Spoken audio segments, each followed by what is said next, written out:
Selamat datang di tutorial Menarik dan Terlibat dengan Customer. Pada video kali ini kita akan membahas praktik terbaik hierarki website. Penataan hierarki situs memudahkan Google untuk melakukan crawling dan indexing halaman situs Anda. Hierarki situs yang terorganisasi juga memastikan bahwa URL sederhana dan mudah dibaca, meningkatkan SEO, dan memudahkan pelanggan menemukan apa yang mereka inginkan di situs Anda.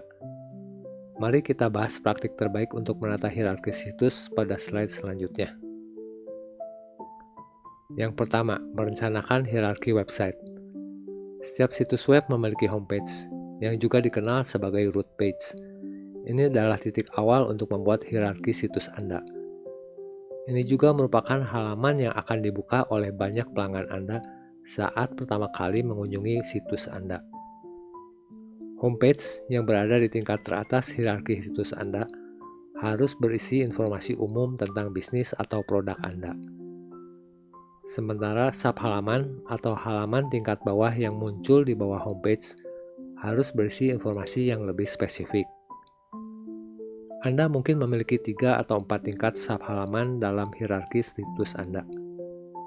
Setiap tingkat mencakup informasi yang lebih spesifik daripada tingkat sebelumnya. Beberapa situs mungkin mencakup lebih dari 4 tingkat, tetapi biasanya sebaiknya setiap halaman tidak lebih dari 3 atau 4 klik dari homepage.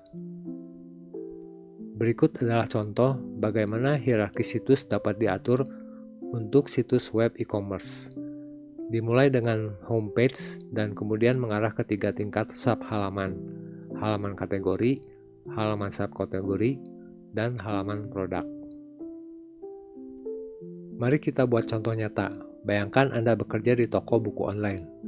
Homepage toko buku online akan menampilkan konten yang menarik minat sebagian besar pelanggan, seperti penawaran terkini, rilis terbaru, dan buku terlaris.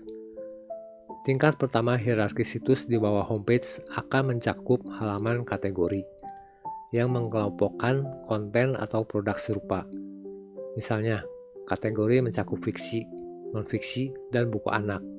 Tingkat kedua hierarki situs akan mencakup halaman subkategori, yang merupakan halaman yang terkait dengan halaman kategori. Misalnya, di bawah halaman kategori untuk buku anak-anak, terdapat subkategori untuk buku cerita, buku bergambar, novel grafis, dan subjek terkait lainnya. Tingkat ketiga hierarki situs akan mencakup informasi yang lebih spesifik, seperti halaman detail produk atau judul buku anak-anak tertentu. Yang kedua adalah menggunakan breadcrumb. Misalnya pengunjung menemukan halaman detail produk atau buku anak-anak tertentu, tetapi kemudian ingin menelusuri buku lainnya. Bagaimana cara mereka kembali ke pilihan buku yang lebih luas? Salah satu opsi adalah menggunakan breadcrumb, yang merupakan deretan tautan internal di bagian atas atau bawah halaman yang memungkinkan pengunjung menavigasi kembali dengan cepat ke bagian sebelumnya atau ke homepage. Breadcrumb biasanya dimulai dengan home dan menyertakan tautan untuk setiap level dalam hierarki situs yang mengarah ke halaman yang sedang dikunjungi pengunjung. Misalnya, breadcrumb toko buku online akan dimulai dengan home, lalu menyertakan tautan ke halaman kategori, dan diakhiri dengan tautan ke halaman subkategori. Berikut contohnya. Pengunjung yang membuka halaman detail produk untuk judul buku tertentu akan menemukan jejak petunjuk seperti pada contoh breadcrumb kedua. Dengan mengklik salah satu tautan, pengunjung akan dapat kembali ke pilihan buku yang lebih luas. Yang ketiga, menggunakan URL yang sederhana dan deskriptif. Teks dalam URL harus mendeskripsikan konten pada halaman. Hal ini memudahkan pengunjung untuk memahami apa yang akan mereka temukan saat mengunjungi halaman tersebut. Hal ini juga meningkatkan SEO dengan memudahkan mesin mencari untuk memahami isi halaman tersebut. Mari kita bahas praktik terbaik untuk URL pada slide berikutnya. Yang pertama, buat URL sesingkat mungkin. Karena URL yang terlalu panjang dapat membingungkan pengunjung. Selain itu, URL yang lebih pendek memudahkan pengunjung untuk membagikan tautan ke halaman Anda. Kedua, buat URL mudah dipahami. Pengunjung harus dapat mengetahui kemana tautan akan membawa mereka saat mengklik URL tersebut. Misalnya, jika Anda membuat URL untuk halaman subkategori buku misteri, Anda dapat menggunakan URL seperti berikut: www.buku.com/fiksi/misteri. Pengunjung akan paham bahwa mereka mengunjungi situs web tentang buku. Mereka juga tahu bahwa tautan tersebut akan membawa mereka ke buku misteri dalam kategori fiksi.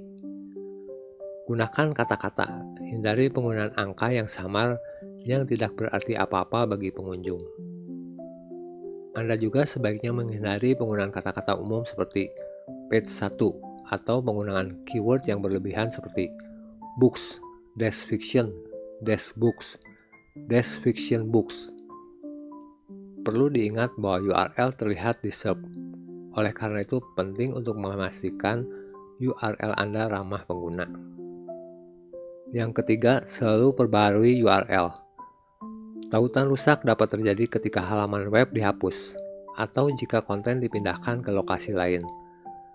Tautan rusak adalah tautan yang mengarah ke halaman web yang sudah tidak ada lagi. Dan yang terakhir, buat halaman 404 yang bermanfaat. Terkadang pengunjung mungkin diarahkan ke halaman 404, yaitu halaman yang memberitahu pengguna bahwa halaman web yang mereka kunjungi tidak ada. Halaman 404 dengan pesan yang tidak jelas atau tanpa panduan tentang apa yang harus dilakukan selanjutnya akan membawa pengunjung ke jalan buntu. Halaman 404 dapat memandu pengunjung kembali ke halaman yang berfungsi di situs Anda. Mengikuti praktik terbaik untuk mengatur hierarki situs penting karena memudahkan pengunjung menemukan apa yang mereka butuhkan. Praktik ini juga memudahkan mesin pencari untuk menjelajahi dan mengindeks situs Anda. Mengikuti praktik terbaik ini akan membantu pengguna menavigasi situs Anda, meningkatkan SEO, dan memudahkan mesin pencari memahami hubungan antar halaman di situs Anda. Sampai di sini pembahasan praktik terbaik hierarki website sudah selesai. Sampai jumpa di video berikutnya, yaitu mengoptimalkan konten website.